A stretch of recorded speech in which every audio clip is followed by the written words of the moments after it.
राष्ट्रीय स्वयंसेवक संघर युव सम्मिलन केन्दुझर जिला आनंदपुर ब्रिज छक स्थित कल्याण मंडप ठारे राष्ट्रीय स्वयंसेवक संघ पक्षर एक युव सम्मिलन अनुष्ठित हो जाइछि। जिला महाविद्यालय प्रमुख मलय कुमार खंडा संयोजन आयोजित कार्यक्रम रे मुख्य अतिथि भाव आनंदपुर महाविद्यालय वरिष्ठ अध्यापक वशिष्ठ कुमार बेहेरा, मुख्य वक्ता भाव राज्य धर्म जागरण मुख्य विनय कुमार भूया जोग देइथिले।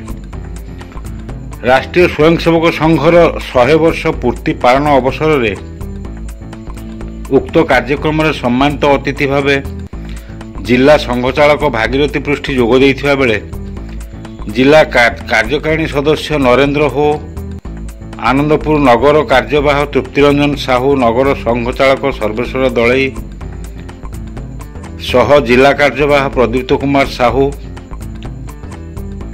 स्वयंसेवक विप्लव जेना, गणेश्वर महांती, संतोष जेना, केन्दुझर जिलार वरिष्ठ बीजेपी नेता शंभुनाथ राउत, आलोक सेठी प्रमुख कार्यक्रम में जोग देइथिले।